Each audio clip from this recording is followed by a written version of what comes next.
Ladies and gentlemen, big head news.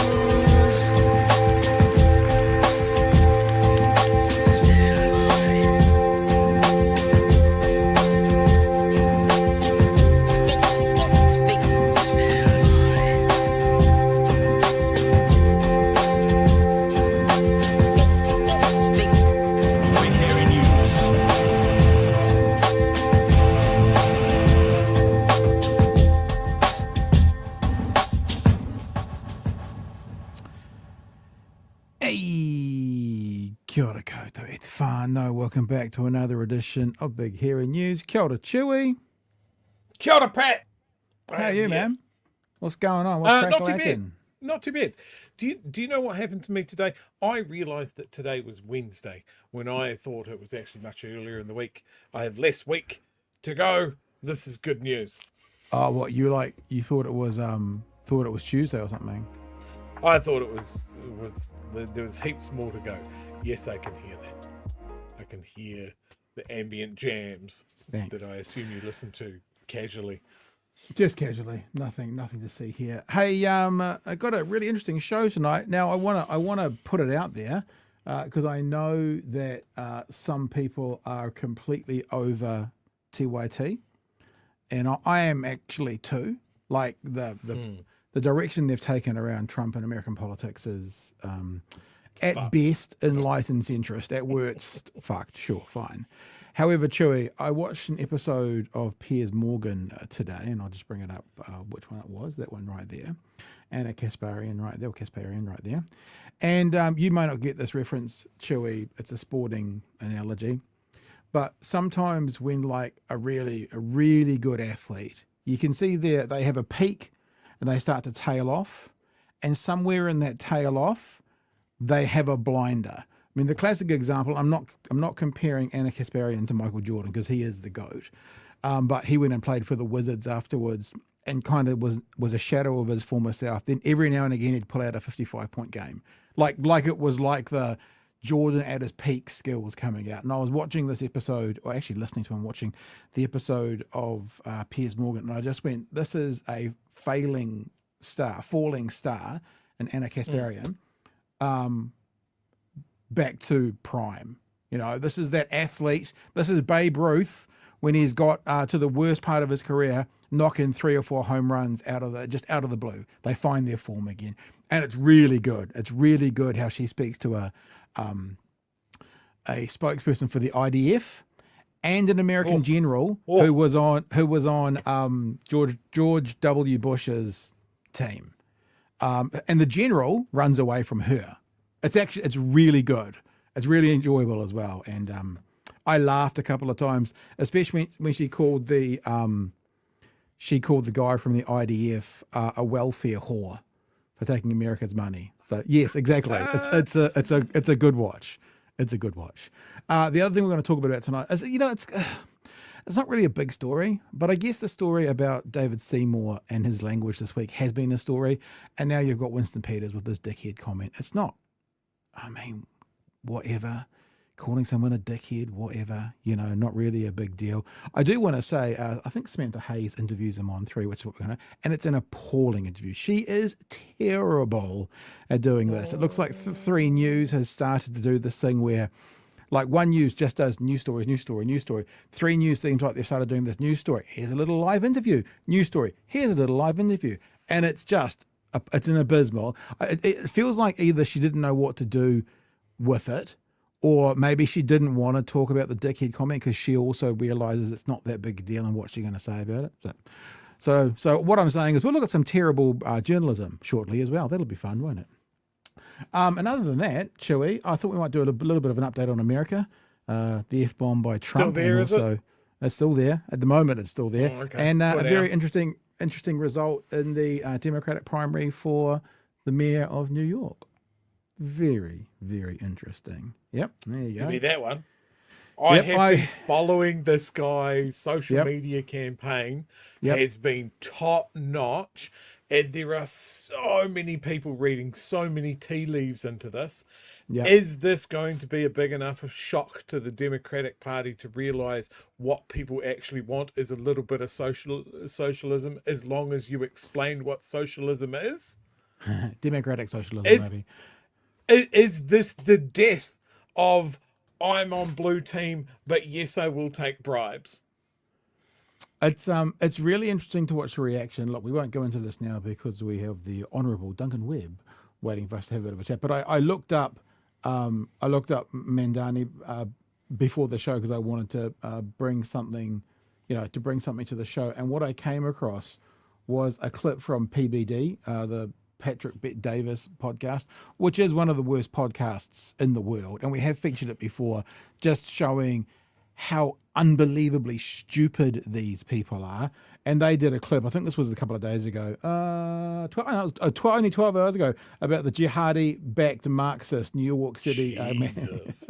And they're like, and they go through and they're like, well, because you're going to have like a supermarket. Oh, look, I actually did the same thing as he did. The socialist supermarket. How would that work? How is that going to save profits? And how's it going to be cheaper? It's like they sounded like the dumbest people on the face of it. We're not featuring that. I was just showing you there is a lot going on at the moment.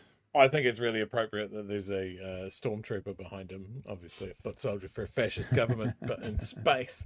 I saw Mamdani's performance in the mayoral debates, where Como couldn't get his name right. He just turned it. He turned everything. Then he just body slammed him.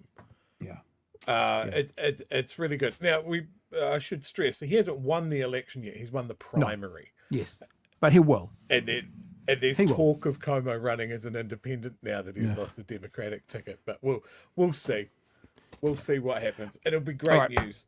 Let's have a bit of a chat about that a bit later on. But right now, it feels to me like the biggest news story in New Zealand at the moment, the biggest, certainly one of the biggest, wasn't featured at all, I don't think, on One News tonight, and has not been talked about very much in the media. So let us invite to the show, straight from Parliament, the Honourable Duncan Webb. Good evening, Duncan. Thank you for joining us. Good to be here, as always. How are you? Yeah, you say as always. I get the sense that me and you have never done a face-to-face. Have we ever done a face-to-face? I know you've done them when I was at Waitangi and various bits and bobs. Have we ever said Yes, I saw you there. No, I've been on with Ems a couple of times, I think it was. Yeah. Yeah, I hope Emily's not jealous of us using your time. No, I caught up with her in person in Christchurch the other day at a good Labour Party event she attended, so it was great to see her there. Hey, I really would like to ask you about the story that I think at the moment is only on Te Māori News. Like, I had another good look around for it, and I couldn't find it anywhere else. It may be reaching out, but let me just read the headline for audio podcast listeners. Time slashed for public to have their say on controversial regulatory standards bill. The public will get just 30 hours to voice their views on the regulatory standards bill, a fraction of the time given to other major legislations. A Labour MP has leaked to Te Māori that the Finance and Expenditure Committee has allocated a maximum of just 30 hours for public submissions on the regulatory standards bill, split between two subcommittees. So I guess 15 each, so that's 2 days each. It's significantly less time compared to what was allowed for the Treaty Principles Bill, and only a third of the hours given for the fast track approval bill. Opponents call it a deliberate attempt to shut down democratic debate on a bill that could have sweeping implications for how all future regulations are made and assessed. This is ridiculous, short, and completely unfair to the thousands of people who want it to be heard, says you. Regulatory spokesperson says you. The Regulatory Standards Bill, long championed by ACT, aims to impose stricter tests on government regulations. However, critics, legal experts and advocacy groups have warned it could undermine social environment and treaty protections by making it harder to introduce rules into the public interest. So, I mean, putting two and two together, it says it's been leaked by a Labour MP. Are you the leak, or is you? I should have read that more carefully. It wasn't leaked. Leaked suggests it was top secret. It wasn't secret. I just went and told Marnie Dunlop, who's the journo in Te Māori, and I said, "Do you guys know about this?" I told her. It's an outrage. Well, just tell us, just to make sure that everyone's clear on this being not a rumour but fact. How's it come to you, to them, or now to us? So I'm sitting on the Finance Committee for this bill. I'm the regulation spokesperson. So I was there when the decision was made. The votes were cast around the table, and the decision was made by a majority vote. You can guess who voted which way, that the amount of time allocated to submissions for this bill was going to be 30 hours across 2 subcommittees. And can I just say, look, it's in the public domain. There's hundreds of thousands of submissions, and there are many thousands of people who want to have a say in person. Now, we can't hear them all, but we should hear as many as we reasonably can in the time that we have. And that doesn't mean, as you point out, 2 days, 2 7.5-hour days each. When we did the Treaty Principles Bill, I'm pretty sure I was sitting pretty much full time for a couple of weeks on those committees, and that's the kind of work we should be doing, because people deserve to have their say. And what really gets my goat is David Seymour kind of says one thing and does another. He says, "Good." You've noticed that too. Me too. I The three know. of us. How about it? But he says, we've got to have good regulatory process, we've got to have good lawmaking, we've got to have good consultation, we need all of this analysis, but not for stuff that I'm doing. Because if it's the regulatory standards bill, we want to shorten the select committee process and push it along. And if someone says something I don't like, then it's probably scurrilous, was one of the words he used. And if a lot of people say the same thing, they're probably bots, and it's just outrageous.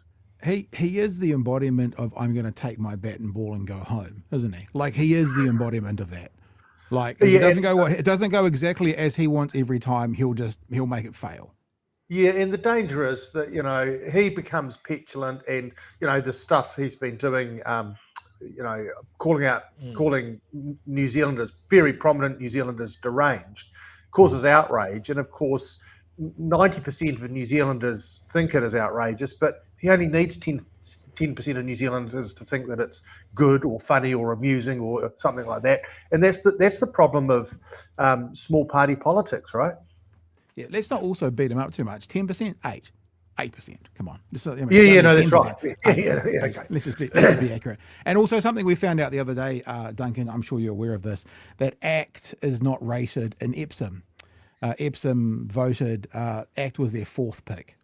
So National, Labour, the Greens all bet ACT in Epsom. So nobody likes them, not even Epsom, let's be honest. Yeah, and look, I think the people of Epsom are a bit more thoughtful than that. I think, with his behaviour, this kind of quite nasty behaviour, I think he's actually at risk of losing his seat, because people are going to go, I've just had enough of this. When he was sort of a nobody and they thought, let's keep a right-wing party on life support, that was one thing. But when he is causing immense disharmony in the country, I'm hopeful the people of Epsom will think, we can change this, along with the rest of the country. Yeah, maybe. Okay. Don't sound too convinced. Well, I'm just not. I'm not that enthusiastic about the morality choices made by that part of the population. And also, I know that ACT per capita probably get more money given them to fight the fight than any other group. And now that they are over 8%, it doesn't really matter if he loses a seat. He'll be number one on the list. They've got to lose more than their constituency seats. That's right. But we should remind New Zealand now. This is you need to and should hold the National Party accountable for David Seymour. How many handshakes and cup of teas were had to keep him there while he built his party, and now he doesn't need your National. So National, whatever door you open, when things break, you own them. And if I can say nothing else, David Seymour is certainly cracked. He's broken it or cracked at the very least. Chewy, come in, sir. Yeah, so we've obviously been following the results of the RSB, 131,000 submissions made. So this sort of truncated in-person sort of process sort of stacks on top of what I read as, I believe all of these submissions are going to be summarised by AI. Is that correct? It looks like it. I mean, this is something I've been trying to get to the bottom of.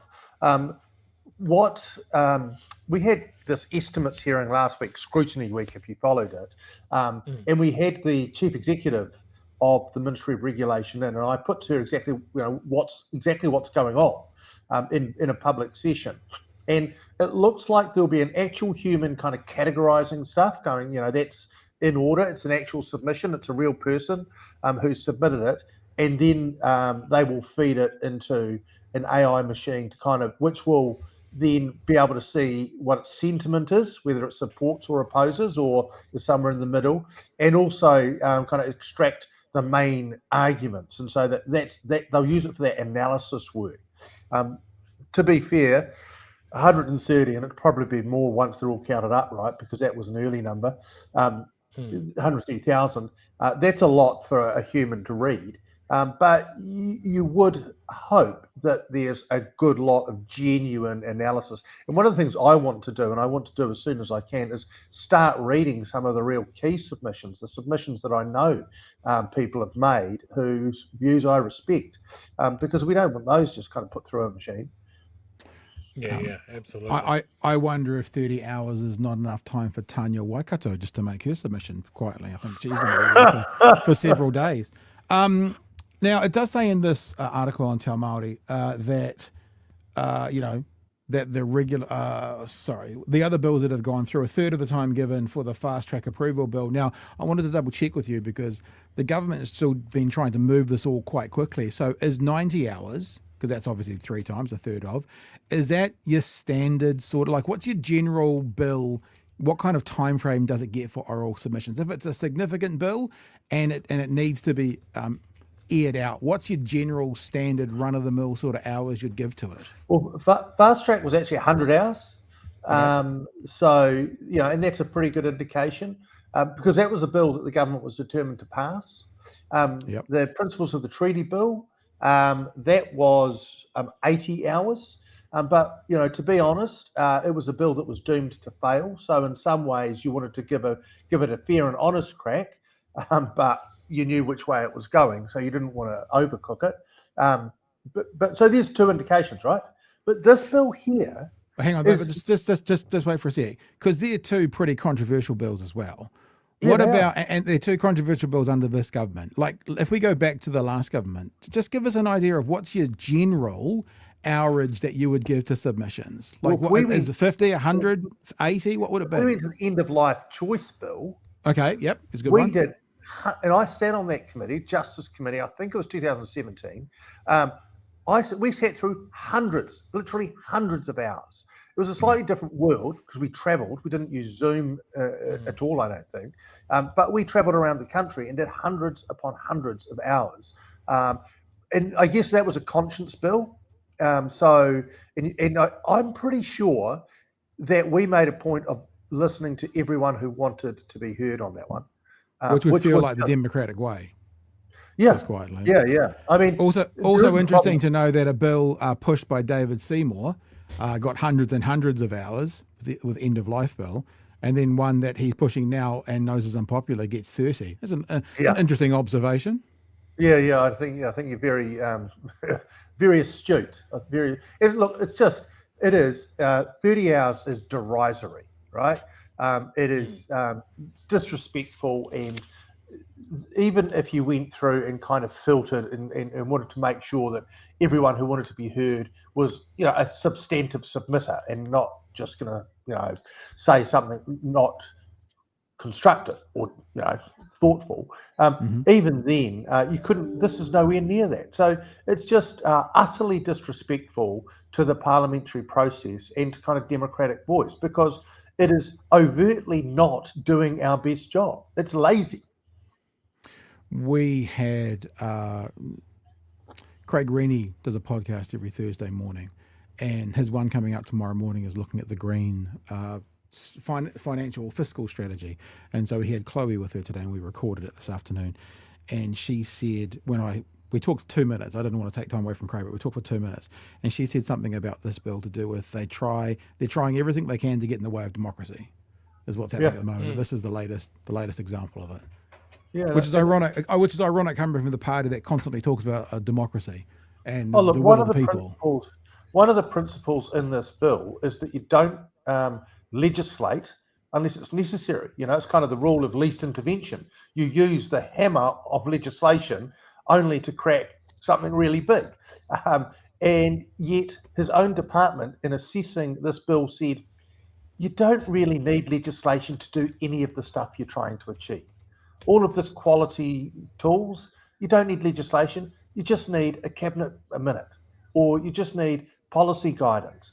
The whole bill is a political stunt, which really is just trying to embed in kind of the rock that is parliamentary law, the immovable thing, this value set. And that's the thing that's even the journalists, I think, don't quite get. They say, well, David Seymour says whatever the bill says, you don't have to do it anyway.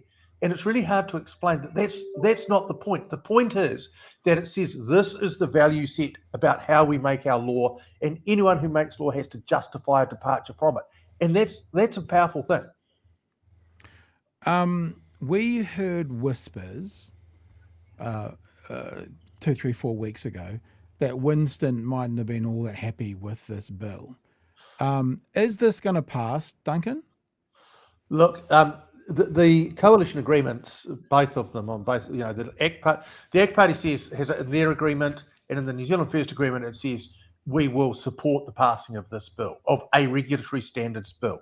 I think the interesting thing is, I think David Seymour, when he got his deal struck, thought what that meant was, I will get to pass the bill I want to pass, and it looks just like the one I had a crack at last time. Mm-hmm. But for Winston Peters, who's a wily old dog, says, we'll pass a regulatory standards bill, and I'll see if I like it, and if I want to change it, then I see it, right? Yeah. As long as it answers some description. So there's in terms of kind of a negotiation, there's a big gap between those two positions. Yeah. And Winston Peters is well known for saying, if he didn't agree to something, saying, that's not what I agreed to. I didn't agree to your bill. I agreed to a bill. And there's a lot of water to go under the bridge yet. So probably something will pass, but it may be quite different from what we're seeing right now. Speaking of Winston Peters, and you're in the House today, you've just come from it actually. Any fireworks, anything going on we need to know about straight from the House? Oh, look. Yeah, it happens from time to time, a few loose words. And Dr. Tākuta Ferris got called a dickhead. I'm sure he's been called worse. He pointed it out. Winston had to apologise. Do you really want to draw attention to that kind of silly schoolboy behaviour? I don't know. It's just one of those things, yeah. But I wouldn't have called it fireworks, to be perfectly honest. All right, fair enough. Chewy, anything else going down? Yes. Well, this week we've had Chippy come out and say, hey, look, if you let us back in the driver's seat, we're going to shit can this piece of crap in 100 days. Is that, I guess, teeing up for the election, that this is probably going to pass, probably going to piss a hell of a lot of people off, and you guys are sticking out the flag to go, yep, it's on our hit list straight out of the gates. Yeah, and I mean, it's a really important signal, right? Because, people start setting up structures on the basis that this thing's going to be there, they're making a mistake. Because if we get voted in, and I'm, really hopeful we are, it's going to go. The principles themselves are pretty invidious, but equally bad is this board he's going to put up, stacked full of his right-wing economist mates, which he actually called. There's a YouTube video out of him at the Adam Smith Institute. You might have seen it, where he calls this a kind of appeals board. So he basically wants to set up his mates who can, at least morally, overrule Parliament. It's just, mind-boggling what he wants to set up. That's why we want to get rid of it.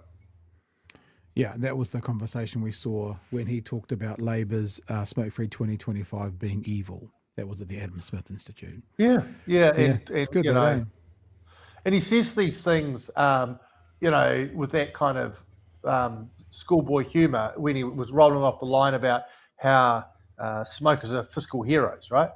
But he says it in a tone of voice that belies the kind of evil that underlies it, which is ultimately the message is let people smoke, let them kill themselves, and I don't really give a. Yeah, which is a bizarre thing. I mean, like, even for a libertarian, I think we all agree that he's libertarian light. He says he's libertarian, but some of the things they do is very authoritarian. You know, the role of government is to keep people safe. And that's where you draw the line, and that's kind of it. You know, build the roads, have the police, maybe work the health system.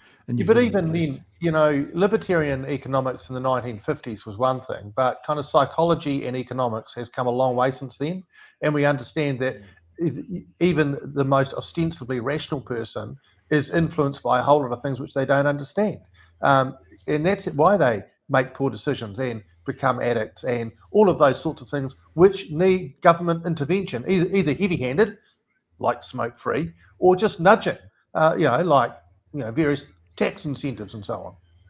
Hey, last question from me. Chewy might have some more, but why? I mean, okay, fair enough. The war and stuff going on in the Middle East is the biggest news story in the country at the moment, in the world. Why is this not the second biggest story in the news today? Will this be the biggest New Zealand news story tomorrow? Because to me, it's actually, it's hugely, this is far more important than fucking Winston Peters saying the word dickhead, but he got a conversation on 3 News about it tonight. I mean, which is more important, the destruction of democracy or the word dickhead? You know, it seems to be that the media hasn't picked this up yet. Hopefully they will tomorrow. But well, why isn't this getting more cut through, do you think, Duncan? Yeah, look, I honestly don't know. That it happened is very much in the public domain. And I did a little stand up with Te Māori News on the tiles. And as happens, several other journalists came over to listen in and got their mics out and so on. So it's not like they don't have the material. They know exactly what's going on. And it's actually a bit of an indictment on journalism when, like you say, they run a dickhead story, but they don't run a substantive story about an important matter about our democracy. It is problematic. It's not. I don't think we can call it the dickhead story. I think we have to call it the right honourable dickhead story. Isn't that what we call it now? You're right. That's kind of thanks for your time, Duncan. Chill. You got some stuff you want to wrap up with? Yeah, look, I just want to say thanks for all the work that you're doing. I obviously spend most of my time on Blue Sky these days, so it's nice to see that you're quite active there. I try to be. Yep. Yeah. Keeping it up. Yeah. And thanks for your work. And thanks for spreading the word as well. Oh, absolutely. No, good job. All right. Yeah. You guys take Duncan. care. Have a good night. Yeah. See you later. Get back to the house. Thanks for your time. Appreciate it. Cheers, Duncan. Yeah, Chewy, just to say again, I've just put regulatory standards bill into Google and done 30 hours, and there's Mountain Tui's done a bit, obviously. That's it. But see, this like is, that's it. This There's is nothing... what we've been talking about, Pat. Yeah. The gutting of our news media, private and public, has brought us to this. I disagree with that in this instance, because as we've said, we're going to talk about it tonight. Maybe we shouldn't. They've run a dickhead story, but they haven't run the one which is the gutting of democracy. So they've had time to put into something. They've just chosen to put it into that and not into the story, which seems far more important. Well, this is what I mean, right? You would have the bodies out there doing the reporting, and they'd be in the editor's room of like, okay, what are we going to do on the news today? Are we going to do this story on why there's only 30 hours of oral submissions being taken on this, or we'll run this story about the dickheads? There's nobody there arguing for the story. They've had to pick, I guess, the lower hanging fruit, which, like, well, anything we run on Winston gets clicks, views, because the man's explosive, and he's called someone a dickhead, and that's funny. So we're gonna run with that. Well, look, there's some commenters going through saying that Sam Hayes gave him a bit of a rev up. So we'll do that next. We'll put it out there. It's only like 90 seconds. We'll play it, and I'll step back, Chewy. I just felt like it was a bit stilted and a bit like, well, it's kind of like, there's only some people who can kind of be a bit guttural. Like I think we can take it to the gutter should we need to because of our style. I think you kind of need a bit of that to kind of have a crack. And maybe it's that Sam Hayes is too professional for that. Maybe. Here we go. Don't waste time on the dickhead story. 30 hours is on RNZ. Okay, there you go. Well, that's what I looked. I looked up RNZ and I got a hit. Maybe did I get a hit? But then it went back to June the 10th, which obviously won't be it. Anyhow, let's put it this way then. Not enough media sources, not enough places of profile are covering it. It's a big story. Ryzen says, went to Wellington this week, had a great time hanging out with Magenta and the rest of the BHN whānau up there. Also, yay, congrats to Zohran Mamdani. I'm interested where Ryzen lives. Because if Ryzen went up, that implies Ryzen's in the top of the South Island, because Wellington is at the bottom of the North Island. Just drop your postal address in the chat there, Ryzen. And your bank account number and your PIN as well, just so we can confirm who you are. Last 4 digits. Last 4 digits. That would be good as well. Gold says New Zealand government has quietly pulled out of an international coalition for phasing out fossil fuels. When the frack do we riot? Look, I tell you what, Craig Rennie's show tomorrow morning, that comes out 4 a.m. I've already made it. He says in that show that if it's the Strait of Hormuz, that's about right, isn't it? That Iran could block off, something like that. Yeah. If that all happened, you could be looking at 350, 375 for a litre of 91. That's what he reckons. He says it hasn't happened yet, but 350 to 375. And if we're not moving towards non-fossil fuels, be that hydrogen or electricity, then in 20 years from now, I think countries who don't, I think it's in the UK, there's going to be no EVs after 2030. You'll only be able to buy a new EV. I think that's the date they put on it. So other countries are doing it if we're not. Kiwi Bird says the Honourable Slam Dunk Webb. Peter, RSB feels like it's being railroaded through. Yeah, of course, they don't want to talk about it. It's a threat, says Andrew. Either do what we want, consider ACT values, or we will harass you with your bureaucracy if you don't. Yeah, that's the same sort of thing, isn't it? Like, we're against bureaucracy, but if you don't stick with us, we're going to bring bureaucracy down on top of you. It is pernicious as fuck. I said that word correctly. And Kai Mātara says right libertarians are oxymoronic. Not only did Murray Rothbard admit he stole it from the left, but also you can't protect private property rights without a state. State entities like police and the courts. Very good. Yep. Very, very good. Yeah, is there anything else? We could just play this bit about Winston now, and you guys can then decide whether you think Sam Hayes is being... I just felt it was weak, but maybe I'm being too harsh. Have a look at it. Yes? Yeah, sure. Yeah? Yep. I was just looking for your approval, too. You know, I put you on a pedestal. I will always approve. So Winston Peters, you know what? I don't really care about the story, but the one part of the story that it does tie into is the language and also the behaviour of our ministers. Remember, basically, if you behave, and the handbook does talk about behavioural actions. If you behave badly, you're in breach. So bad behaviour is in breach, and I guess swearing at someone would be bad behaviour. So is this a breach of the manual? That doesn't get caught up. But they've just talked a little bit about, so this is the other thing, they've talked a bit about foreign affairs stuff for the first 3 minutes, but the heading is, Peters calls Te Pāti Māori MP a dickhead. So even that, I'm just like, what? I guess the clickbait that we're talking about. Let's have a look. And just finally, Minister Peters, I want to return for a moment to political profanities. Now, you yourself were caught on camera on a hot mic today saying an expletive in Parliament. Yes, I am. Okay. I'm not being a dickhead. What was that all about? It's not an expletive, by the way. It is not an expletive. Okay, well, if you don't want to call it an expletive, you could definitely say that calling somebody a dickhead is calling them names. I mean, it's schoolyard behaviour, isn't it? And don't you think that Kiwis should expect their politicians in the House to uphold a higher level? Well, if you go to the schoolyard, you know the old saying, sticks and stones can break my bones, but names will never hurt me. Jesus. Well, it sounds a little bit like Tākuta Ferris got under your skin and he Which is actually bullshit, by the way, but we can get into that later on. threw you off your game and so you were muttering under your breath and calling him names. Is that what happened? He didn't throw me off my game. I just kind of thought that the appropriate response needed to be had to what he was doing. It wasn't so long ago, just Yes, a few and weeks also back, when speak you from the were media. very unhappy about Brooke Van Velden using the C word in the House.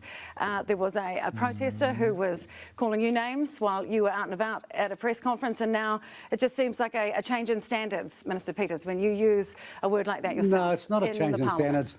It's like, it's not a word like that. One is a profanity, one is a curse word, one is anti-women in particular, and mine is just a statement, and it's not a profanity, it's not a swear word. Mine's just a statement of fact. I challenge you on the thesaurus, I challenge you on the dictionary, and you can't give me any evidence, but you carry on with the same line of questioning. Okay, well, we will leave it there, Minister Peters. Do you know what it is? I can tell you what it is, why I thought differently about that. This is edited. This is edited. It's only a 1.5 minutes. I watched the full conversation, and the full conversation is much more stammery and stuttery.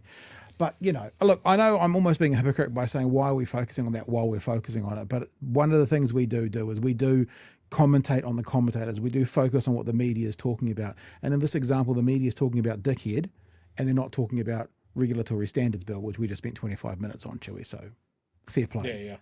I mean, we only talked about the RSB for 25 minutes with Duncan there, just so we could justify talking about Winston Peters calling someone a dickhead for a little bit. It's all about give and take. Look, I have seen various interviews with Winston from various people. You've spoken to him before, haven't you, Pat? Several times, yeah. Yeah. He's a challenging one to talk to, isn't he? I used to say he was fun to talk to. I don't say that anymore because I think and I don't want to say too dangerous or more dangerous, but his words carry more weight, it feels like today, than they once did. But you can see at the end of it, he was laughing. You know what he is? He's the political version of what David Seymour wants to be, where he can actually be. Yeah, I can very much see that. He thinks he's being lighthearted, but he's got more kind of gravitas to his words, whereas David Seymour comes across as the kid at school nobody likes, trying to be lighthearted. But I think Winston plays the political game. I don't think he'll even think about that interview when he goes away tonight, because it's one of a million and he doesn't care. I mean, I've seen him do interviews with like dedicated political reporters. Like I remember him and Tova O'Brien going at each other hammer and tongs on an election night run around once, and it's just, you have to go into combat with him almost. And I don't think Sam has had a lot of that. You know, she's done interviews, she's done long form pieces, she's done a lot. It's not that she's inexperienced. Absolutely not. But I feel like if you're going to come at Winston with something like that, you have to come a bit more forceful and actually try and pin him down into the corner, which didn't happen. We're not going to play this, but look, I'll show you. Hot mic today saying an So expletive the actual in conversation Parliament. was 3:47, and they played 90 about? seconds of it. It's So not that's why I've got maybe a different view from what some people had over there. I think in this she was much more and I do think, I'm not talking Sam Hayes down, but you have to have a bit of mongrel about you to play the mongrel game. And I don't think she's got the mongrel about her. That's not a criticism. That's just some do, some don't. Yeah, if you want to get down on the dirt, you gotta be prepared to have a few fleas. And look, we've got heaps of fleas. Look on Twitter; they'll tell you how much fleas we've got and how unwashed we are. I would say with something like that, if you're going to come at Winston, just run straight at him. Like, why do you think it's appropriate to call someone a fellow parliamentarian a dickhead in the House? Is this appropriate for a leader? It's and then see where it goes from there. It's actually surprisingly easy. Ask a factual question. If they don't answer it, ask it again. Ask a factual question. If they won't answer it, ask it again. Done. Again and again and again. All right. There's a couple of super chats in there. Are we going to get to those? Here we go. But guys, Dick is short for Richard. Kai Matara. Winston, sticks and stones can break my bones, but words will never hurt me. Me, gnats and act can break my back, but they will never stop me. Nice. And look, not to be all tree huggerish like the soy boys that we are, but you don't typically have counselling in your adult life over having a broken arm when you were 7. But there are actually lots of words that can get put into people when they're kids that actually causes a lot more long-term harm than broken bones. So I don't, that saying is nonsense. Sticks and stones are broken, but words will never hurt me. Certainly, a couple of times that I was punched in high school, that doesn't bother me these days, but certainly words will stick with you for a long time. Yeah, and I think it's rich for Winston to be talking about broken bones when he's as advanced in years as he is, and I assume that his bones have the consistency of bird bones. So, yeah, maybe words shouted loud enough could hurt him. Which are basically honeycomb to make them light yet strong so they can fly, basically. All right. Hey, let's have a quick look at what's happening in America today. Because, I mean, seeing we're talking about profanity, we might as well go to the big boy. The thing that's most interesting about this is actually not the F-bomb, in my opinion. It's the shade that he throws at Israel. Like, we always talk about Americans and American presidents giving in to Israel all day, every day. What he says in this 60 seconds about Israel and his anger towards their actions is probably more what those of us on the left would have liked to have heard for the last 30 years. And he says it in this. Now, the reason he's furious is not to do with altruism. I'll tell you why, in case you're unaware. The reason he's furious is because Obama got a Nobel Peace Prize. He wants one. That's why he's furious. Yep. He's furious because Israel's getting in the way of him bringing peace to the Middle East when no one else could, and him walking into a Nobel Peace Prize. So let's not get it twisted. He's not furious at Israel for reasons that maybe some of us might be furious at Israel. He's furious at Israel because they're derailing his lies and making it harder for him to get a Nobel Peace Prize. Let me put it this way. He will never get a Nobel Peace Prize. But he, for some reason, still thinks that he will. But the words that are said to Israel in this 60 seconds, no president, I've never heard any other president be as angry with Israel as Donald Trump is right now. Let's have a listen. Iran violated the peace agreement, the ceasefire agreement. Do you believe that Iran is still Yeah, I do. They violated it, but Israel violated it too. Are you questioning Israel, as soon as we made the deal, they came out and they dropped a load of bombs, the likes of which I've never seen before. The biggest load that we've seen. I'm not happy with Israel. The biggest load. You know, when I say, okay, now you have 12 hours, you don't go out in the first hour and just drop everything you have on them. So I'm not happy with them. I'm not happy with Iran either. But I'm really unhappy if Israel's going out this morning because of one rocket that didn't land, that was shot, perhaps by mistake, that didn't land. So what he's saying is Iran did fire a rocket, but he's actually saying it was only one rocket and it might have been a mistake. So I'm annoyed with Israel for dropping all of those bombs. Like, honestly, you'll have never heard a president speak like this ever before about Israel. Now, again, he's doing it for self-serving reasons, but those words coming out of a president's mouth are actually unheard of. We'll get to that. It's got 25 seconds. One rocket that didn't land, that was shot, perhaps by mistake, that didn't land. I'm not happy about that. You know what?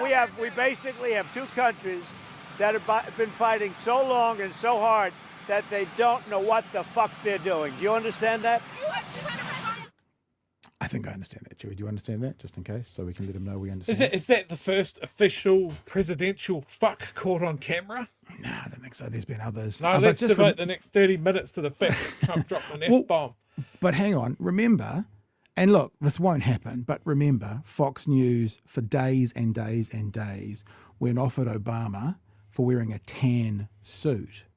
They went off at Zelensky for not wearing a suit in the Oval Office. They actually went off at Joe Biden because he did say fuck under his breath to someone beside him and it got caught in a hot mic. What do you think they'll say about this? Well, we all know. You know, all know. So, no, it's not the first. But the point being, I actually think, as I'll say for the third time, there's been no president who's ever offered that kind of anger towards Israel in an official and open capacity before. I've never seen it. So it's fascinating to see what's going to come of it, if anything. Probably Trump will end up walking it back, just like Tucker Carlson ended up walking back what he said about Trump and all the others. That daddy has to have it walked back, and Israel is America's daddy. So Trump will probably walk it back somehow.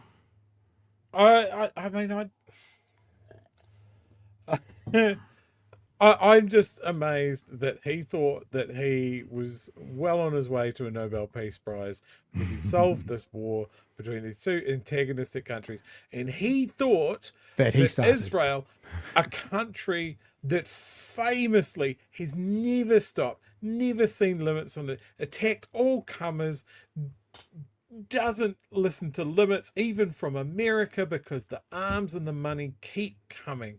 Israel has attacked the US Navy and the CIA before, and they had to say sorry something like 20 years after they did it.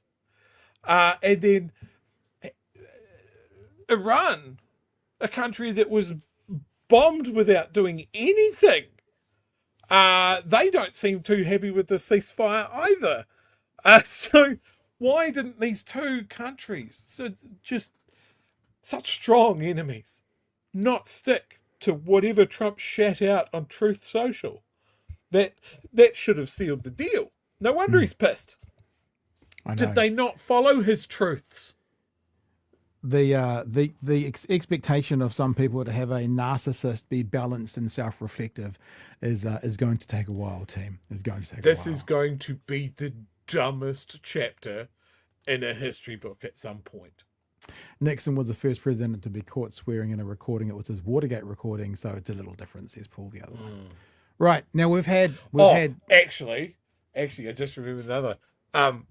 There's a recording of, I think it's Lyndon B. Johnson talking to his tailor, and most of the conversation is how he likes his dick to sit in his pants. That's amazing.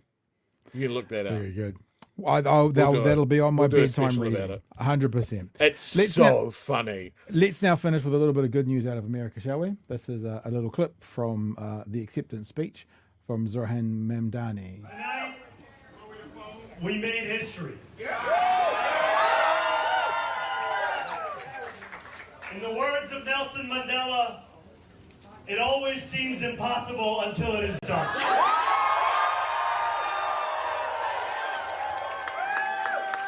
My friends, we have done it.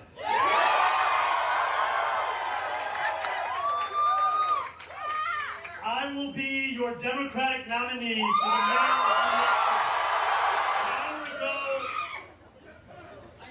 I spoke with Andrew Cuomo about the need to bring this city together, as he called me to concede the race. There you go. So, I mean, good news, you know. Oh gosh, hello, Chewy. Didn't know you had such a big head. It was just me. Me too. I had a big head as well. It seems so logical. I mean, you look at what's happening around the world with the left. You look at when you strip off the labels of what the policies are, that people like progressive politics. And they've been tricked into not liking the title progressive or not liking the title democratic socialist because it's got the word socialist in it. And, you know, with AOC or with the squad that all got in and now the mayor, and I will say it again, and I can remember her name, Wasserman Schultz was her surname. She is the reason that the American political system is what it is today, because she was the person who orchestrated the DNC against Bernie Sanders, Debbie Wasserman Schultz. She organized the DNC against Bernie Sanders and aided in Hillary Clinton getting in. If Bernie Sanders had been the president, well, the nominee would have been the president in 2016, you would have a vastly different America today. Debbie Wasserman Schultz was the DNC chair, and she is the reason that Clinton got that nomination. So she has a huge part to play in who they are today. Whereas every time the Americans seem to get a chance to have a look at what a democratic socialist is or progressive policies are, they go, oh, yeah, We like that idea. What do you mean we could take see, these are these idiots at Patrick Bet-Davis talking about why would it be cheaper to have a socialist supermarket? Well, it's because if nothing else, you take up the profit margin. And then once the profit margin's gone, you've only doing it, so you've got people to pay. And New York's talking about them not having rates on those supermarkets. So you won't have to pay any city rates. You've got two costs that aren't with it. So therefore, obviously, a not-for-profit is going to be cheaper. It's pretty easy to work out. But people like it. I love that these guys are so clueless that they've never ever come across the concept of a co-op. Yeah. And look, he's always fielded that question of oh, you're a socialist, by going, well, yeah. Do you know what that means? Yeah. So now the people that are against him online are just running to what they know fucking works. He's a Muslim. He's going to wreck our city. There's too many Muslims in our cities. And he's Muslim, so he hates Jews. One of the ways that he fielded this is him and a Jewish contender in the race cross-endorsed each other. And then people went, well, we don't know how to fucking handle that. I don't know how dare you? But obviously his message is resonating with people. And I do hope that this is seen in the Democratic Party as some sort of sea change. Who knows with America? Huge amount of inertia, huge amount of money that can sway things. But we can hope. I think we should finish off with one more bit about Americans. We've kind of done American news, and it's a good news story. The people of Venice are unhappy with Jeffrey Bezos. There has been protests all over Venice about his upcoming nuptials. You can see here in the middle of the square in Venice. If you can rent Venice for your wedding, you can pay more tax, says one of the protests. And one of the other big protests was Jeff Bezos had to alter his wedding plans after threat of inflatable crocodiles. So there was some groups that were threatening to fill the canals with inflatable crocodiles, so his guests, because the boats would not travel through them because they get caught up in the propeller and stuff, they were threatening to fill the canals with inflatable crocodiles so the boats couldn't arrive with his guests on to go to his wedding. And they've won. He's had to move his wedding to a different location away from all the centre of Venice, and still getting married, but there's some more people power for you, comrades, if you want to actually get it out there. The people of Venice said no to Jeff Bezos, and they won, which is kind of a cool story. I like when the Italians get pissed about something, you know it. So yeah, I can't wait for the world's richest man to have his soupy wedding ruined by locals. That'd be great. I vote for calling them partisans again. Is Bezos the richest now? Is that what you're saying? Above Elon, or is? Sorry, saying... Pat, you're cutting out a lot for me. I don't know what's going on. Ooh, I don't know what's going on either. I'm not cutting out for me, and you're not cutting out for me. But I'm feeling good about myself. Probably all on my end then. Well, we can ask the chat because that's how professional we are. You see Simon Dallow do this a lot on One News. He looks at the camera and goes, "Can you guys hear me out there? Okay?" They do that on One News all the time. So. What's the difference? My daughter's just texted me saying that I'm a bit blurry on One News. Can you guys all see me all clear? That sounds. Are you fine? Okay, no. Seems fine too. Seems fine. We can edit it out and post. It's fine. Yeah. What is that?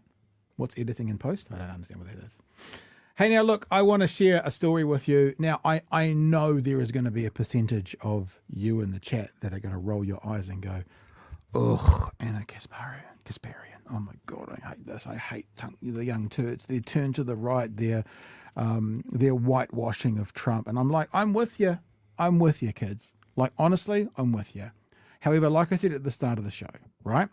If you're a sports ball follower and you have a particular sports ball person that you like to follow, and you see them when they're at their peak of their powers, and then they start to tail off, and then they get to the end of their career.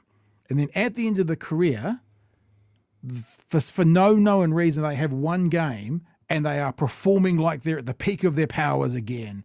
Like they're a 38-year-old basketball player and they're playing like they're 24 and they scoring 6. It's just like an out of the box, out of the world performance. That's how this feels like to me. Now, I'm not suggesting that Anna Kasparian was ever the GOAT or anything, but certainly, I mean, especially around the Bernie Sanders movement, there was a lot of people who have been involved in left politics, plenty of you watching, who would have looked up to TYT, who would have looked at them as a voice of progressives, who may not do it now. However, it feels to me that in one of the latest episodes of Where You Going, Dog? Get back on your mat. Walk out on me, smash you.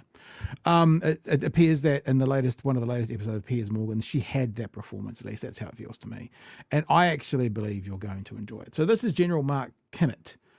General Mark Kimmett, as you can see, he was the Assistant Secretary of State for Political Military Affairs under George W. Bush for a couple of years, and then there was this guy, Jonathan, who is a former IDF force spokesperson from 2017 to 2021, and now as part of the think tank Foundation for Defence Democracies, which, as you will appreciate, is a neoconservative, non-profit think tank in Washington, D.C., has been described as pro-Israel, anti-Iran lobby due to its focus on Iran and opposition to the 2015 nuclear deal with Iran.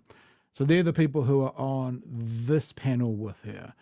You can't see the general because he's left, but you'll probably see him. Well, maybe not even there. He left very early. There he is. There's the general there. And there's a fantastic comment at the end of the general's his bit where he says, "I think it's a good time for me to leave." He actually runs away from Anna Kasparian. And I have to say, and I know some people have already commented on the thumbnail. You know how Piers Morgan always has a thumbnail of people yelling? That I did on purpose get this. This was the image I took from it, because just once in my life, I wanted to have one of those thumbnails. So yep, you got me, but I just wanted to do it once in my life, because if you ever see Piers Morgan or any of those shows, they always put those images on there, and I wanted to do it once. And if it quadruples our numbers, maybe I'll do it again. So here, this is the first part of the conversation. She's talking to the general, or the general is being asked a question. And look, it's really about her interaction with the general and then her interaction with the IDF spokesperson. And I'm not saying that the people at TYT are doing this, but I think what you're seeing with the Kyle Kalinskis of the world and the Brian Tyler Cohens is, I'm not going to give you any more grace. If I need to shout you down, I will shout you down. Like, they're going to be the assholes now. For too long, I think the left have been we can all talk about this and get along. Oh, and you guys won. And the right have been, I will rip your eyes out and I will make you blind if it means I can win. The left in America over the last kind of 6 to 12 months have basically been going, I'm not giving an inch anymore. And that's what you see in this conversation with Anna Kasparian. And, they do Trump and American politics terribly, but on Gaza, man, her and Cenk both still seem to have some of the right perspectives, right as in correct, not as in right block. This is a once-in-a-lifetime generation for the Israelis to attack, and every Israeli pilot for the past 30 years has wanted to be the first one attack Iran, by the way. Iran, sorry. In the cockpit to end that nuclear program. The fact that the Ring of Fire was destroyed and it was now a manageable threat from Iran, no longer which, by the way, hasn't been destroyed. All reports today say it hasn't been completely annihilated. Pretty much now all of the intelligence in America are saying it has not been destroyed. Deterrence. This is a once-in-a-generation opportunity, and Netanyahu took that opportunity. Final question before I let you go. But it wasn't Israeli pilots. It was American pilots. Let's be clear about that. American pilots did this incredibly risky mission. Luckily, none of them got hurt. But this is going to start a full-blown war with Iran, a war that the United States should not be fighting on behalf of any foreign country, including Israel. Okay. It's unacceptable. All right. Unacceptable. We don't actually. How many years do American taxpayers and our members of our military need to be slaves to the Israeli government? I need someone to answer that question. Okay, listen, I know General Kimmett, genocidal regime. Hang on, General Kimmett does have to go. I just want to ask you before you go, just one last question. Would you, as a military commander, have been comfortable about what the IDF has been doing at the behest of the Israeli government in the last 3 months in Gaza? Well, I'd rather answer the question directly of Kasparian. Look, as somebody who's worn a uniform for 30 years, Kasparian. The conditions that had been set by the Israeli Defense and the Israeli Air Forces and Mossad meant that this was not only the most lethal attack since Hiroshima, but it was also the safest attack. The fact remains the IAF had wiped out the air defenses. Mossad had put a lot of pressure. This was the safest operation, not to include the Great Deception Plan, where President Trump used Winston Churchill's axiom that the truth is so important, it must be a bodyguard of lies. And I would tell you right now, there's not an American pilot that was worried about this attack and had anything but pride for this attack. Okay, and just finally, the answer to my question? If it was about Gaza, again, I think that I certainly don't commend the killing of innocents and civilians. But you know that when the enemy wraps itself around civilian targets, civilian facilities, You support genocide. that facility is now no longer, it is now a military target. I don't necessarily see at this point that it's genocide, for the simple reason that the Gazans and Hamas have an opportunity to end that, and that's to return the hostages and end this carnage. In previous actual genocides, that's a lie, and you know it. You know it. They're shooting and killing civilians at humanitarian aid hubs, dozens of them on a daily basis. Literal children are getting shot in the face. Piers, it is a good time. It's a genocide. Piers, it's a genocide. Piers, you are right. It is a good time for me to leave. Okay. I thought we were going to have a discussion. See you later. The brave general advances rearward. That is the first clip. Far out. If any of you were disappointed that I let too many of his words out, not enough hers, that was the entree. The meal du jour will come up with the IDF spokesperson where she has a crack at him. But yeah, I mean, welcome to speak to the issue first of all, Chewy, or we can just roll straight into the next clip. Your call. Yeah, look, I don't know this woman. I really don't. I don't know what good or bad that she's done, but she's 100% right. And that's in that setting of just like, I'm not going to let this guy talk. We know it. Let's not let him dance around the words. He's okay with what's happening in Gaza. The thought I had was that general's rhetoric would have flown like 9 months ago with Piers and a bunch of other outlets would have been perfectly happy with that. Yeah. And now it clangs. It's like dropping a pipe from the second story. It's just like, how are you okay with this? How is there any sort of justification that, we know that Hamas have offered up the hostages multiple times in the last year and a half. And Israel's always said no. And there's got to be a level of civilian collateral damage that you go, ooh, better tone it down, boys. It was just last week. They used tanks, snipers, and drones against civilians, men, women, and children, lining up for food. There's no justification. Can't do it. Just don't take the interview. The other thing to remember, though, is where a lot of people on the left were. And look, I don't want to sound like that the left has been soft, but the left in general. Look, I've been talking about the kind of political left-right difference since 2000. In the mid 2005 when I started working at Talkback, and for me it's been evident for a very long time that the right has known how to play the ugly game of politics better than the left. I do use an analogy often that sometimes the left, like playing a game of rugby, if they pass the perfect pass and they kick the perfect kick and they manage to lose by 1 point, they go, but we played such a good game. Whereas the right are the guys that'll eye gouge you and illegally tackle you and punch you in the right just to win. That has been the vibe, but what I'm saying is I think the left are finally seeing that, and it's like they are now not giving that that same kind of. I think we just disagree. We are, I mean, think about us to do with National Act New Zealand First. It's no longer just, we think something differently to then, and we just think we'd be better to run the country. There has been a sea change in the last few years, and I think the left is much more likely to get in the dirt than they were 10 years ago, Chewy. Yeah, so bringing it back home, I think almost every question that is directed towards David Seymour should be preempted by, you were okay sheltering a pedophile for months and months and months and months. You sent the pedophile's victim to a lawyer, not the police. What's that all about? Yeah. So every question should be that to start with, and then as he stammers through that, hit him with, why does the RSB only get 30 hours worth of oral submissions?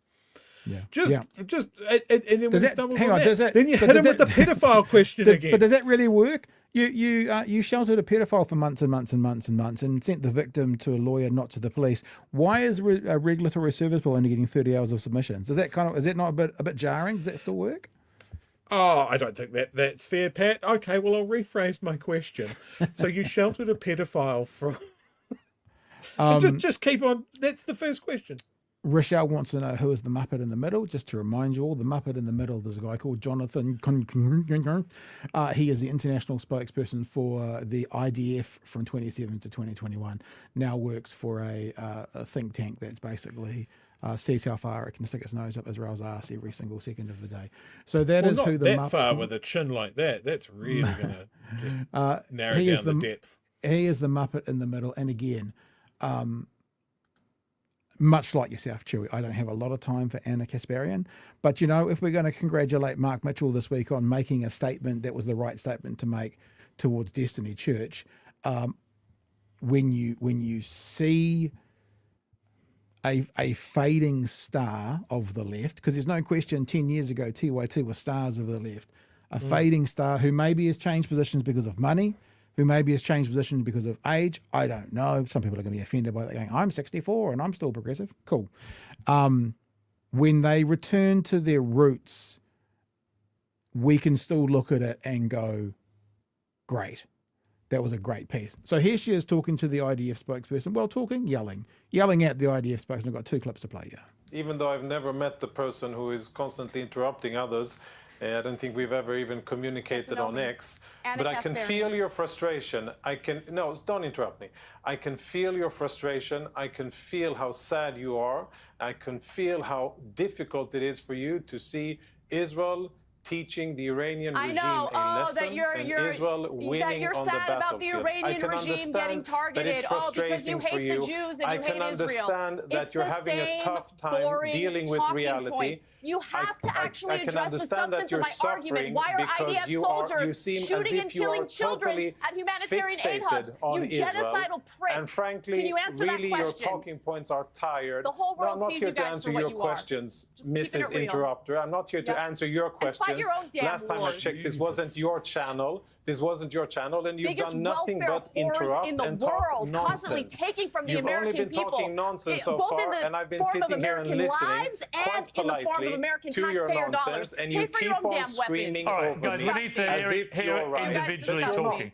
Don't talk can't over each stand- other. There's no point. I can't stand these people and their disgusting Well timed, lives. Piers. But Well excuse timed. me, are I getting was talking, slaughtered and then you by the started dozens interrupting, and you're daily screaming. at these You're humanitarian aid hubs. impolite. I can speak over You're you not even endlessly. facts-based. All right, You're Anna, just listen, screaming we can't have a nonsense debate. at me, Anna, and it's not going to we work. can't have a debate if you don't Piers, let we're Jonathan funding at this least stuff. at least Okay, let him. Americans are No, forced we're to not least fund let the Jonathan- genocide. It's let Jonathan disgusting. Part 1. It's a hell of a format that Piers has got there. Well, you Just can have tell what's two happening. people shouting at each other, and Yeah, but you can 3 tell- people in Oh, other dude. windows that are just sitting there. Watch this episode. 5 of them go at the same time on a couple of occasions, and I know what's it's happening so in the dumb. control room. The producers are going, "Okay, okay, it's fine. That's fine. Okay, that's fine. Okay, now we can't jump in now, Piers." Like that's what they'll literally be doing. I don't know, 5 minutes of constant 2 people just talking nonstop, and then you just hear Piers go, "No, you can't talk over each other." So Well that's where controlled, Piers. Good That's job. where the welfare whores line comes out, and now this is the last clip, and now the clip that where she talks about you can't have meaningful conversations with genociders. I don't know if that's actually a word, but people who commit it, there's no point having meaningful conversations. And I sort of kind of agree. And what you can see here, you can actually see here what the former IDF spokesman is doing.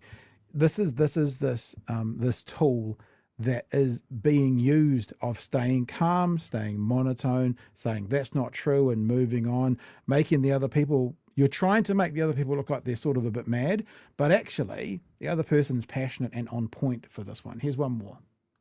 She is here to instigate. She constantly interrupts. That is not a way to have a meaningful discussion.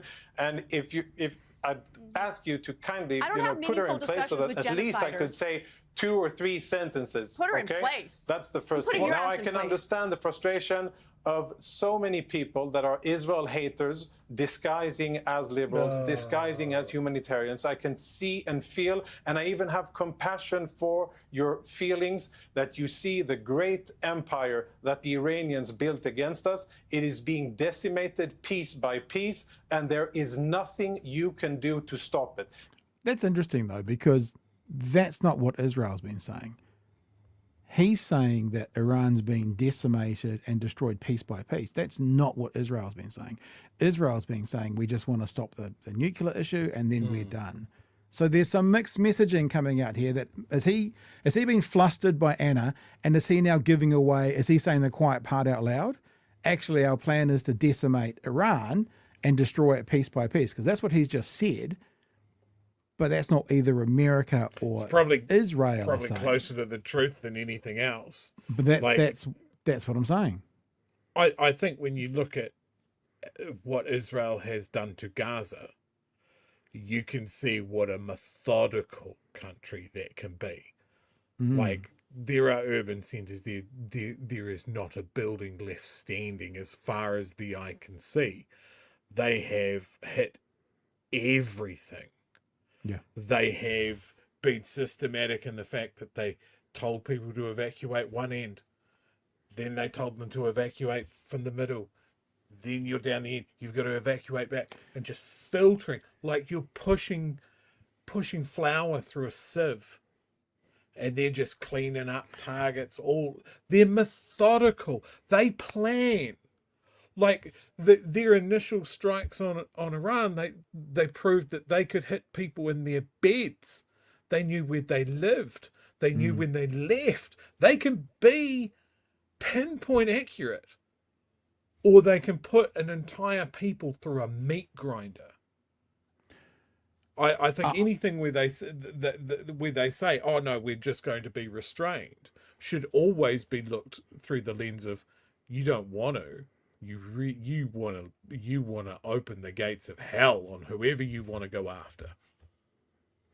I also think what's happening is the IDF spokesperson, former spokesperson, he's using those, and I think Anna actually pointed out in the last clip, he's using those common sayings that I think. Remember, Piers Morgan now concurs there's a genocide going on in Gaza, and I think Gaza has changed a lot of people's minds on who Israel is in the West. There was a line drawn in the sand, and they've gone over it. So these things, I saw a chat go past that said, is that even a bad thing, an Israel hater? It's like these things about you're an Israel hater. But people now more people now kind of go, yeah, we've heard this before, even if they're not like us, caught up in day-to-day politics and kind of intravenously inject it.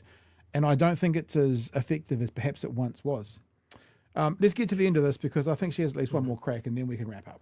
And it must be frustrating. It must be frustrating to see because Israel you guys have occupied the American government, after a obviously. Hamas attack on But all October those the 7th. boomers are going to be And gone it one must day, be and I can't frustrating wait. to see Israel persisting and winning and defeating our enemies despite the efforts of the likes of you and many others who have teamed up against Israel. And I can understand the frustration, but guess what? It's not going to help. Your opinion isn't true. It is not reality-based. Just like you just said in the beginning, that Israelis are fleeing. On the contrary, Israelis are lining up, and there's actually a national airlift to get home. There's an Israeli national airlift to get Israelis home from all over the world, from Greece and from Cyprus, so that they can come home to be with their families as Israel is being attacked. Go back to Israel. Put your uniforms on. All right, okay.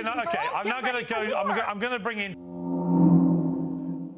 If you missed that, she said, "Do you get aroused when a Palestinian child gets shot in the face?" Yeah, she was off the chain. And I'm here for it. I like that just whenever she went off, he just dipped into misogyny town. Yeah. Control the woman. Oh yeah. Fuck. Look, I think you're right. Like, Israel's been doing this for a long time. They've been doing it slowly. They've been doing it in sporadic little bursts. They've definitely cruised off the fact that they got attacked quite a few times during the Cold War. But I think this is so in everyone's face. Like, it's so blatant. It has so much cut through that the Israeli people are going to be dealing with this internationally for quite a long time. I think it's going to be in the interactions of their tourists when they're traveling the world. They're going to experience what people really think. There's been examples of that in Thailand and in the Philippines, in South America, in Italy, all throughout Europe. Like, I saw footage the other day of a flight from Tel Aviv of people getting the hell out of Dodge when Iran started attacking them. And they came into, I think it was an airport in Paris, waving Israeli flags and just, expecting a welcome, and they were booed. And their instant reaction was aggression. Like, it was straight away, well, fuck you. Fuck you, you don't cheer me. And I think that comes from just their perception of what the global public thinks of them doesn't gel with how they can go, well, America supports this, right? We've got so many politicians and all of these global leaders that support Israel and our right to exist and all of this sort of thing. But that's not what the public thinks. And that's going to make the interactions with people very frictiony. And that is changing. There's commentators on the right now who are like, no, we don't need to be paying for and funding Israel's wars. Whereas 5-10 years ago, there was no dissent. So you've already got the people on the left in America, people like Sam Cedar, and I've noticed the Vanguard boys be mentioned in the chat a few times. All the guys who are sort of doing what we're doing, but in America, they're already there. But you do have some, albeit some of them are lunatics, some of them are crazies, but there are people over there who are on the right who are now saying, no funding for Israel. Israel fight its own wars. We're not wanting to be involved with Iran. We don't want to do this. And that 10 years ago was not heard of. So it's an interesting sea change there as well. I saw a really interesting piece, a meme, whatever you want to call it. An interesting piece or a meme? They're two very different things. A meme. An interesting piece of propaganda, perhaps. Okay, good. So you'll take that. But it was making the point of just, hey, did you know that the US gives this much to Israel per year? That's this much every day. And do you know what they have in Israel? They have free education and healthcare. Do you? Now, that pointed at an American audience, where how much they're taxed is so important, where the issue of private healthcare and the insurance companies that are fleecing them all is so in their face in the moment. Put that on fucking billboards. Yeah. That'd really give APEC a run for their money. Their literal money. Yeah. Okay, a couple of chats that have come in here. Then I'll tell you a bit of a story about tomorrow night. Andrew says, it's because the modern iteration of right-wing are trash as fuck. The left are trying to find its soul in the face of rising fascism. We can't afford to be cowards.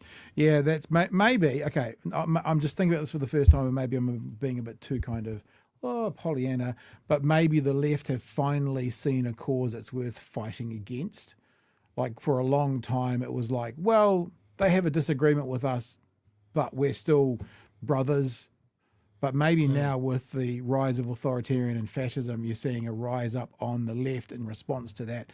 Maybe that's the reason. Kiwi Bird says the lessons Iran learnt is to keep developing nukes. I just brought up Stuff as well, and Stuff had a headline about Trump saying we put Iran's nuclear weapons back decades. It's like, oh, okay, so now you don't have to worry about them for decades. Other reports, like intelligence reports, saying they've been put back 3 months. So, anyway. Yeah, a matter of weeks. And look, this is an attack where Iran has proved that their missiles can get through Iron Dome. Yeah. Not all of them, obviously, but they got a few big hits in. We haven't done any work on this yet because we need to have the right people to speak to it. The proposed Ngāpuhi settlement, I don't know enough to talk about it with great knowledge or intelligence yet, or insight, that this government's trying to have just one big settlement rather than lots of little settlements. I can't understand or tell you why that's good, bad, or indifferent. But someone who has come out saying it's bad is Chris Finlayson. Now, I've asked Chris Finlayson to come and talk to us, and I'm just giving you everything that I've got. I emailed Chris today, and he said, too busy tonight, to which I responded to him straight away and said, how about tomorrow? And he said, okay. Now, that sounds very flippant to me to be finalised, but I'm hoping that we may have Chris Finlayson tomorrow night to talk about the Ngāpuhi settlement and what the government is proposing. He's obviously a former National Party Minister of the Crown, Treaty Settlement Minister. He has been doing work with, I don't know if, I'm assuming he has, because Tanya Waikato was telling us he was the lawyer that was engaged to do Te Pāti Māori's case before the Privileges Committee, so he's obviously engaged in that world still. I will try and solidify that up tomorrow and see what is to come of it. But as of right now, Chris Finlayson has said, okay, to how about tomorrow night? There's not too many details yet. It's a verbal contract. It's a verbal contract. He's a lawyer. He should know what a contract is. So that's up for tomorrow night. Is there anything else for tonight, Chewy? Anything else you need to get to? We need to get to? Yes, I'm going to take full advantage of the 10 minutes that you've just given me. It's EV related, so we'll enjoy this. Woo! Guess what? $170 million promised as an election bribe for EV chargers, that anybody that was knowledgeable in how much an EV charger actually costs looked at that number and went, that doesn't math. Guess what? It didn't, to the point where the money is nowhere to be found. Nothing, not a single charger. So what about all those people, and there would be some, just like there was people who voted for National because of the Dunedin Hospital. What about those people whose deciding point to vote for National was because of the promise for EV chargers? Maybe they live in the South Island. Maybe there's not enough good couple of 100 kilowatt chargers, let's say in Dunedin, or between Dunedin and Queenstown, Dunedin and Invercargill. There is one between Dunedin and Christchurch. It's in Te Maru, because as we all know, Chewy, Te Maru is the hub of everything cultural and everything technical, isn't it? Are we talking about maize pies? Because that's the only way that's true. So what about the people who part of their deciding factor was that promise? What does that mean for them, Chewy? Yep. Absolutely. Like, there were certainly people around that were national voting EV drivers that were like, see, guys, they're not going to completely ignore us. And all the way through, people were like going, well, 170 million, and they're going to say that they're going to give us this many charges. What was it, 10,000 charges? That doesn't work. The only way that works is if they're destination charges, the slow ones you find in malls and stuff, and that doesn't solve the problem that they have correctly identified, that range anxiety on longer journeys is a dissuading factor. So then they must be talking about high speed charges on highways. These guys just moved their mouth and said the words and then walked away from it. And fucking you know what? phenomenal. With what's happening in the Middle East at the moment, this conversation is going to grow. People with EVs, and I know it's not the be all and end all, but people with EVs, when people see the price of petrol going to $3 plus for 91, people with EVs are going to be putting more pressure on. People who haven't gone to EVs because this government took away subsidies, or this government has not yet fulfilled their promise, as you're just saying, Chewy, of a better infrastructure, are now going to be stuck paying more for petrol. So, and I saw Nikki Noboat's, I can't help but call her that. That's her name now to me. That's her official name. I saw Nikki Noboat saying there'd be no rebates coming. There'd be no breaks. When petrol goes up, they're not going to take any excise tax off like Labor did. Because you know what happens then? Then someone has to walk in front of a billboard saying these prices are going to go up this weekend 30 cents. That once National's excise tax gets put back on that they took off, like exactly like she did that we showed you the other night. So I don't know. It's a good time to own EV, mind you. It's always a good time to own EV. But how do we hold these fuckers to account? Like, how do we do it? Like, you just used the phrase verbal contract.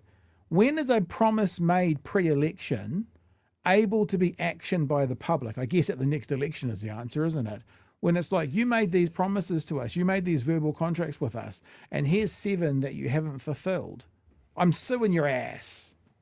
I mean, I would like to see personally something like the election debates where just goes, right, let's talk about National. Unroll an old-timey scroll and just start reading from the top of the shit that they fucked off. We've been keeping track in the BHN Discord, by the way, with the hashtag fail trail list of shit that they have promised and haven't delivered or have cocked up in some way.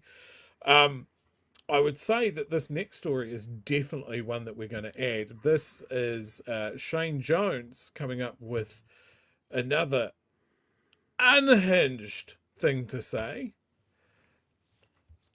Shane Jones wants to get rid of DOC.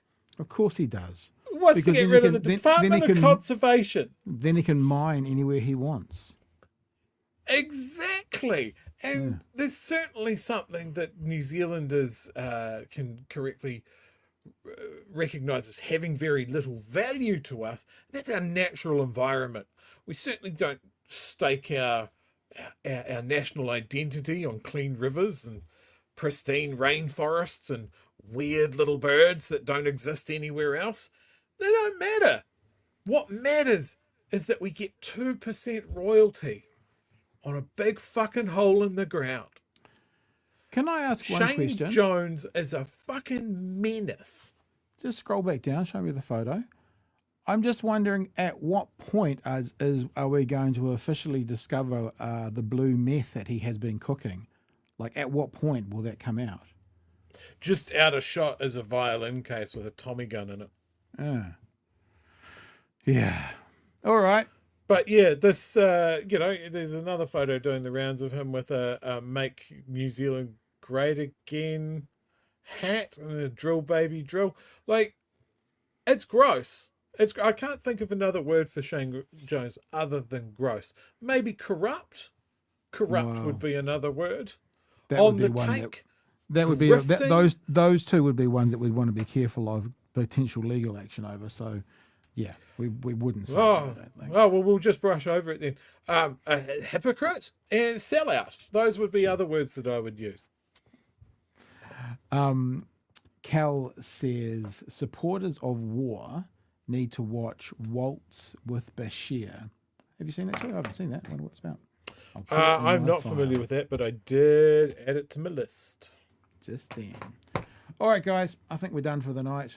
How do you feel, Chu? You feel like we're done for the night? I feel like we're done for the night. Yeah, it's not nice time. A minute and a half early, but we'll do it.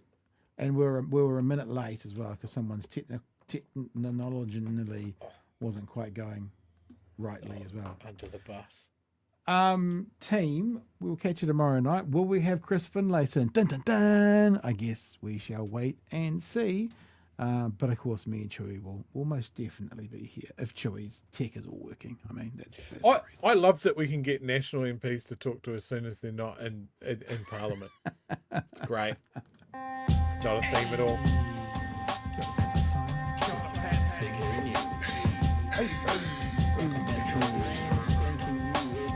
Help us settle a debate, whether it be thoughtful or funny, even if we're all creatures of hate. It's a fine line that we're walking together. For better, push aside the temptation to berate. Let's take a note of the corners we stand in. As many points as the hairs on my chinny chin chin. When the news that we're watching is hairy, knowing all the things that we need to be wary of. Like the rich have the hand out for rewards, while the many have to work out what they can't afford. And the rest of us ain't paying attention, or maybe have questions we're too worried to mention. Other media is still dwelling on trivial facts, vetting peas from the rice and the mice from the rats, and picking and choosing a warpath to run, and linking ourselves with the hill to die on. It's gotta come down to a welcoming vibe, with an A and a self and a higher in mind. All heavily, either this way or that, and will be analyzed by what Chewy and Pat. With the evil in the world trying to mess with your head, and you're sitting on the couch, you're thinking chivalry's dead. Each night, 2 nights, they're gonna sing you to bed. It's big hairy news. Not too much else to add, I don't think, Chewy. Anything from you, sir? Anything you want to put out there? Yeah, it looks like the Green Party are having some events at various places around the country at the moment with their unveiling of candidates and campaigns and stuff like that. So if you're signed up to the Greens, go to those. If you're not signed up to the Greens, maybe do that. I did. Aaron says we're almost at 18,000. All right, very good. 20,000 by December 2026, maybe. We'll see. All right, team. We will catch you when we catch you on the morrow, 9 p.m. for another edition of Big Hairy News. Hooroo! Cheers, fam.